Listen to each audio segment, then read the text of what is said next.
I always believed in starting my day with hope, excitement, the feeling that life was unfolding exactly as it should. But the week before our wedding, that sense of certainty began to crack. My name is Ethan, and I was supposed to marry Sarah, the woman I had promised myself to for over 2 years. She was beautiful, vibrant, always had a laugh that could light up the room. Friends called us the perfect couple. Everyone envied the way we balanced each other. I thought I knew her, that I understood every corner of her heart. For months, subtle signs had begun to unsettle me. Things I brushed off as nerves or wedding stress. Sarah would take phone calls in private, walk out of the room abruptly, or delete messages right before I could see them. At first, I convinced myself I was overthinking, that love requires trust, and I wanted to believe in her completely. But one evening, something changed. A friend of mine accidentally mentioned seeing Sarah meet someone late at night at a motel near the edge of town. My stomach dropped, disbelief and anger colliding. I wanted to confront her immediately, to explode, to demand answers. But I didn't. I made a promise to myself. I would hold back. I would not let anger control me. I needed proof. I needed certainty.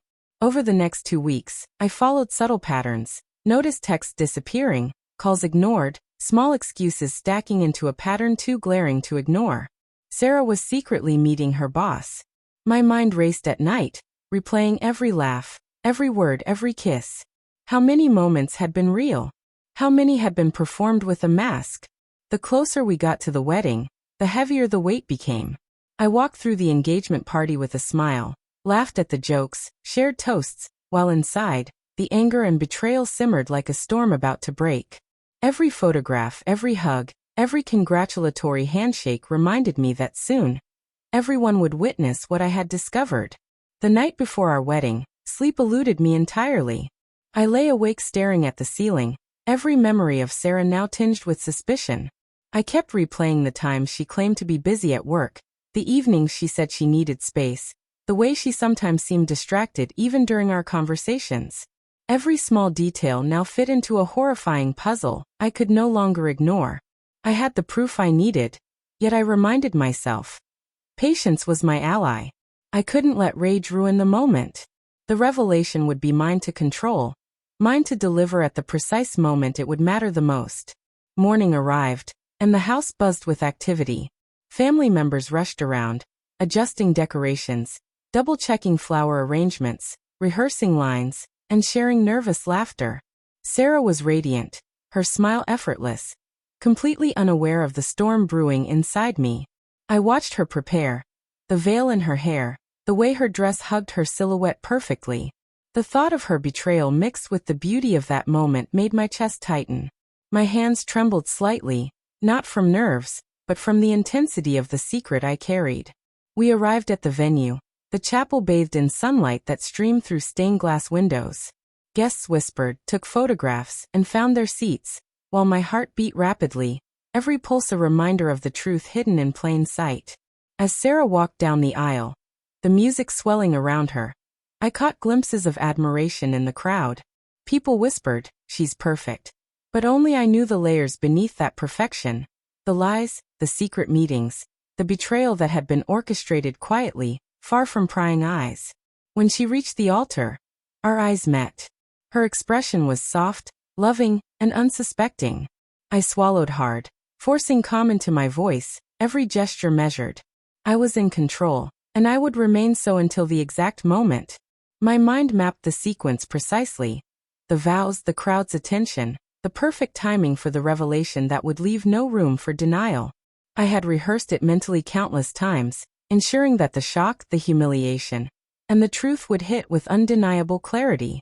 As the officiant began the ceremony, introducing the promises we were about to make, a part of me reflected on how fragile trust can be, how easily love can be overshadowed by deception. I smiled politely, nodding along, each word carefully measured, while inside the storm raged.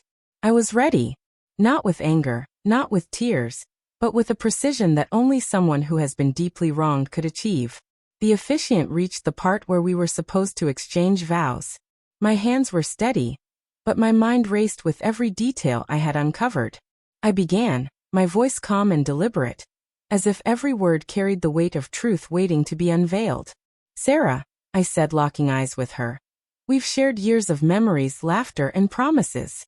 Today, in front of everyone we care about, I want to honor honesty and clarity."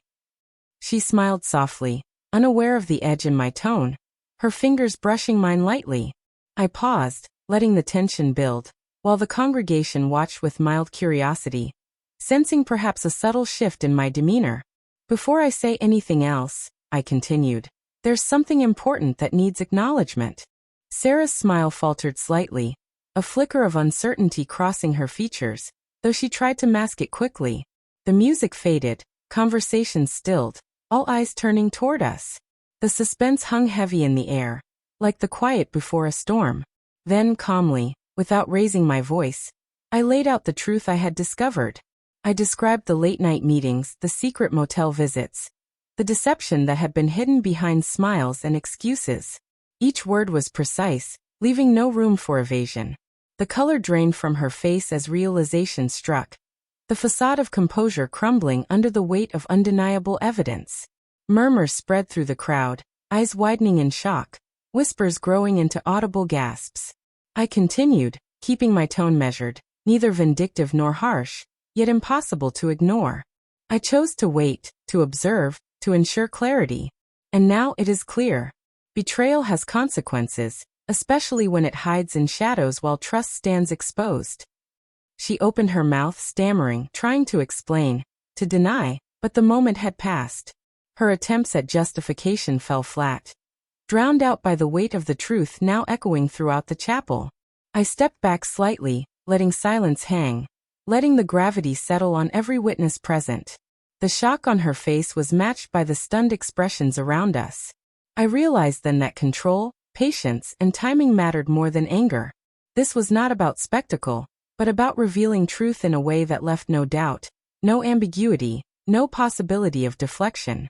The vows remained unspoken, the ceremony halted, but the lesson was clear. Deception has a cost, and trust once broken demands confrontation, no matter how public or painful. The silence lingered as the congregation absorbed the revelation. Sarah's lips trembled, eyes wide, unable to meet mine. For the first time, I saw fear, regret, and the consequences of her choices reflected clearly in her expression. I didn't gloat. I didn't yell. I simply let the truth stand on its own, undeniable, unshakable.